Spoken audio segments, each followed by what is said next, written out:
So a couple of weeks ago, I had the absolute pleasure of getting to meet my friend and fellow authortuber Wallis from the channel Wallis in London for tea. And while I was there, this happened. For those of you that might not know, Fortnum & Mason's is this department store that runs a brand of chocolate, which are designed to look like tiny little book covers. Each of them comes with its own title, a pretty book cover drawing, and I believe there is also a prompt somewhere, although I can't see it on the chocolate package. It might be on the inside or on their website. We'll find out. And Wallis has this wonderful, wonderful series, which is probably my favorite thing on authortube, in which he goes through these chocolates and writes a story for each of them. If you haven't watched these videos before, I highly, highly recommend you check her out. I will leave both her channel and her chocolate short story playlist linked in the description. But while we were together, Wallis very kindly let me choose one of the chocolates and bought it for me, which is really, really sweet of her. And she gave me explicit permission to make a vlog, writing a short story.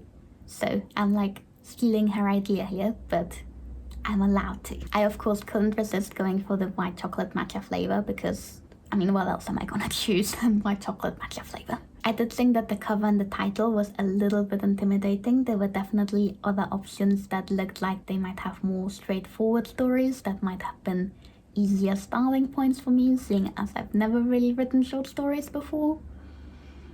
But I wanted matcha chocolate, so now we're going for the difficult looking one. I haven't actually seen the prompt yet, so it might be easier than what I think. But this has been in my cupboard for the last couple of weeks, and I have been stopping myself from grabbing it and eating it because I wanted to make sure that I had a full weekend available to actually film this video in the full attention and time that it deserves. So I'm gonna go make myself a cup of tea, open this up, and have some chocolate.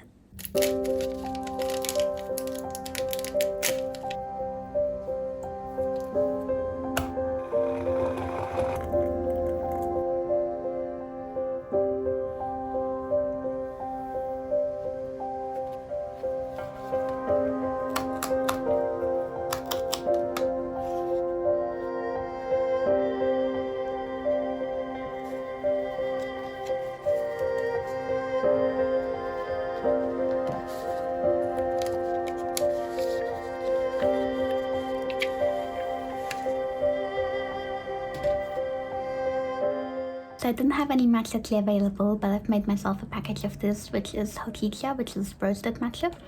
Doesn't look green, but it's a very similar flavor to normal matcha. And of course I've got my chocolate. I've already rescued this bit of packaging and put the rest of the chocolate on a separate plate and like wrapped it up because this is so beautiful, and I am going to be stealing that sticker for sure and some of the paper and maybe doing some scrapbooking in my sketchbook later because this is such a pretty color. I am so impressed with the packaging, honestly. It's so beautiful.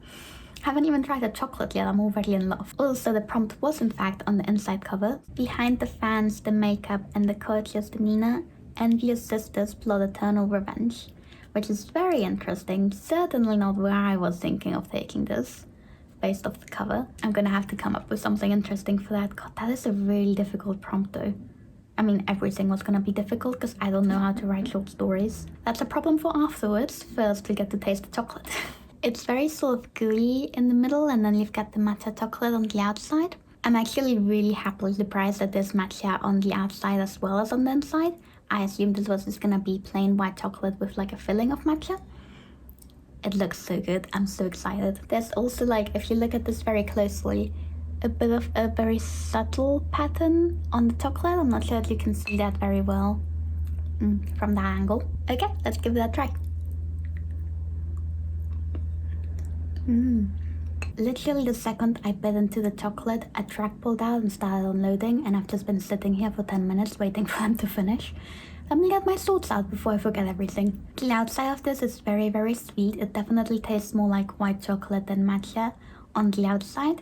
But the inside is very, very strong matcha flavor. It's very bitter and like it hasn't been sweetened at all, so it works really well with the outside bit. At the minute, I am finding the white chocolate overpowering to the matcha flavor, but I feel like that's primarily because I'm on the little corner piece, so there's a lot more white chocolate than matcha on it. But I feel like this like very sweet exterior and very bitter exterior fits really well with the theme of like secrets and jealousies, so I'm definitely gonna be building on that. The other thing I noticed is that the inside does still fall apart a little bit, like as soon as you bite into it, it just leaks out the sides and the outer sweet bit crumbles. So I want to try and play with that idea of like this very sweet on the outside. I'm assuming Japanese ladies because obviously I'm gonna go with a Japan scene for this. But these ladies having this very sweet outside that crumbles as they get eaten up by this jealousy. And then the other obvious theme that's springing to mind is the color green.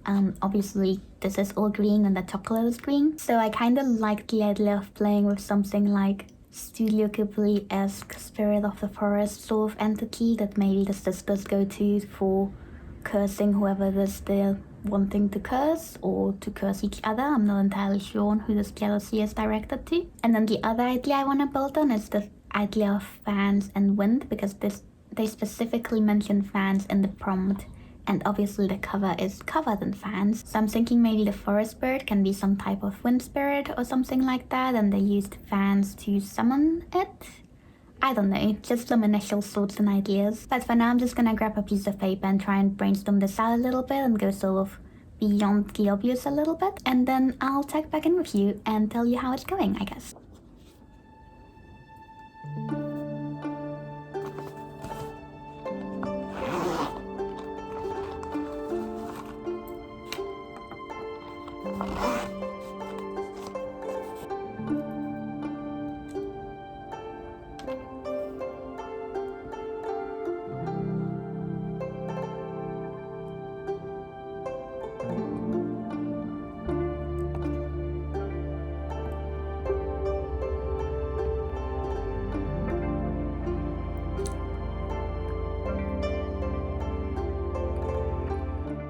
I've been doing a little bit of brainstorming, a little bit of research. I think I've come up with a concept that I kind of really like, but I don't know how to turn it into a short story of 500 words. I also don't really know like exactly what the plot is, but I have like some loose ideas for now. I'm thinking of going for that magical sort of idea.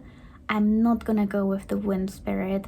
I think it's gonna be more old Japanese folktale inspired rather than nice childish Ghibli story inspired. So the idea that I'm pushing on the most is the fans, which are the most prominent part of the little book cover thing. So I'm thinking of making the sisters not be jealous of each other, but be jealous of someone else and work together as a team. I think I like that a little bit better. And then I want them to work together to create a fan, but to enchant that fan in order to make the bearer of the fan have some sort of curse. So what I'm thinking at the minute is some sort of backstory in which the younger sister gets wronged by a man who is in some kind of affair with her, but then sets her aside to instead chase after a woman of a higher class who can give him more status. The younger sister goes to her older sisters for help, and together they craft this beautiful handmade fan, which is, at least in the old period in Japan, also representation of status. So they work on creating this fan together and then have the younger sister give it to the man as an apology. So the prompt set behind the fans, the makeup and the coach's demeanor. So we're using this very formal apology and a literal fan as a gift, as the thing that they're hiding behind. And then I'm thinking either the man keeps the fan for himself and gets cursed, or he gives it to his new love affair. She accepts the fan and accepts him as a partner as a result of the gift. But then the fan curses her so that her sweet exterior, sort of beautiful lady makeup falls off and some sort of hideous monster creature comes out from the inside, and she is then cursed to continue transforming into this monster every night until she kills the one who gifted her the fan and is free of the curse, which would of course be the man that wronged the sisters. So that's just the initial idea that I'm playing with. I do kinda like it, but I'm also really not sure at all on how on earth I'm gonna execute this in 500 words. Like, how do you write something that short? I do not understand. So I definitely want to do a little more research into Japanese culture. I'm thinking of setting this during the Edo period, but I might set it a bit earlier than that. I'm not entirely sure yet, but I want to do some research and figure out what would work best for this type of story. And then I just have to figure out how to actually turn it into a story that is self-contained and works in 500 words, which is gonna be the difficult part, but we'll get there.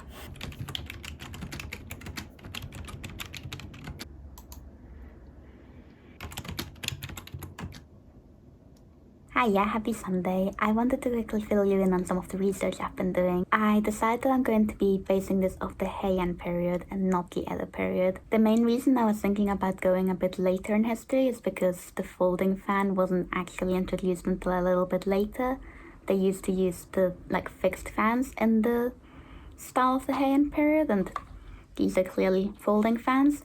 But apparently they did get invented during the Heian era, just during the later part of it, and I think that time period is gonna work a lot better for the story I have in mind, so that's what we're going with. Not that the time period bears any significance whatsoever to the scene I have in mind. Literally the only thing I'm using is naming conventions for the characters, so it's fine. But I have spent some time figuring out what I'm gonna call my characters, so at least that's something useful I've been doing. So the main character, younger sister person, is gonna be called Sugyoku no Yuki, which is, I'm using the old style convention where you use the particle no in between the surname and the name because Heian period. So her surname is Sugyoku, which means emerald, because the title of this is Secrets of the Emerald Circle, so I was thinking the Emerald Circle could be the family crest. And then for her name I was thinking, because we have, this is obviously predominantly green, but we do have a little bit of white in some of the details, as well as the white makeup in the clouds. And there isn't a direct reference to white makeup at the back, but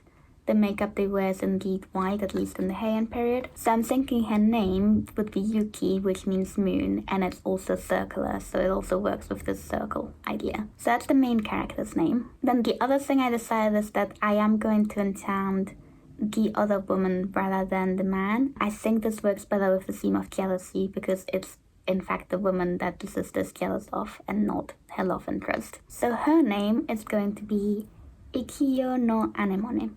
So the surname Ikiyo is a clan name that was given to people living at the first floor of the Imperial Palace, which just shows that her status is really high, which is what I want, because that's why the man is going for her instead of the younger sister. And then the name Anemone, I haven't actually seen this used as a real Japanese name, but it is a Japanese flower. It's a white flower, so it also fits in with the theme, like the contrasting the white moon and the white flower, and the man gets to choose between those and goes for the flower. And what struck me the most is that one of the dictionary definitions that came up was windflower, which is really cool because she's being cursed using this wind magic that the fan bears. And then finally we have the name of the man, who I'm calling Toyuwa no Furuta.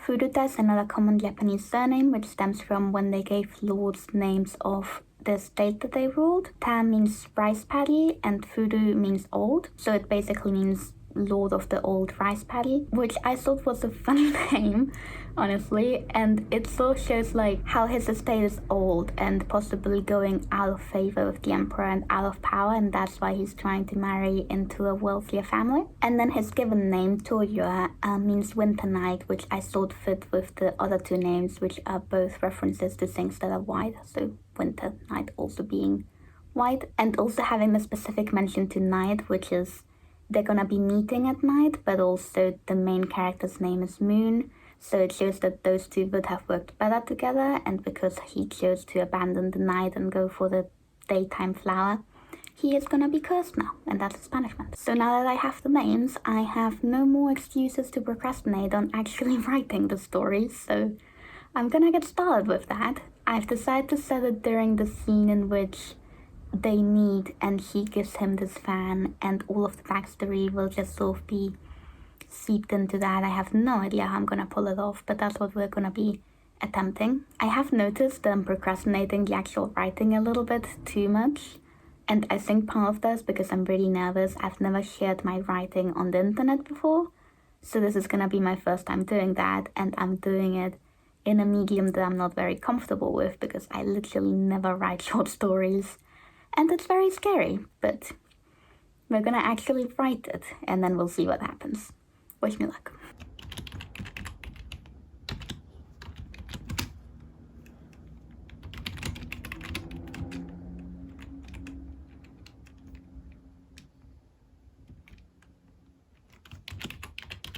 Hi, yeah, it is Saturday, which means that it's been almost a week since my last update. On Sunday last week, I was able to write basically the whole story just in one sitting. It took just under 2 hours, I think, and it ended up being about 800 words, which is more than the 500 words I was aiming for, but I'm not gonna try and make it any shorter. I think we're just gonna go for the higher word count because I don't think I can tell the story in any less than that. I haven't actually looked at the story since last Sunday, so what I'm gonna do now is sort of try and go through it and edit it a little bit and make it as good as I possibly can. And then tomorrow I am going to be sending it to my fellow Chaos Queens to take a look and let me know their opinions, and then have another edit, at which point I will come back and read it to you. But I think this is gonna be the end of the vlog section of this video, so if you enjoy this type of chocolate short story content, absolutely make sure you check out Wallis. She has a whole playlist of them. It will be linked in the description and in the video and basically everywhere. And just a super massive thank you to Wallis for letting me steal her concept and also buying me the chocolate in the first place so I could steal her concept. I hope that you enjoy listening to the actual story, or if you prefer, you can read it either in the description if I can fit it in, or on Instagram, or both. And I will see you soon for another video. Bye bye.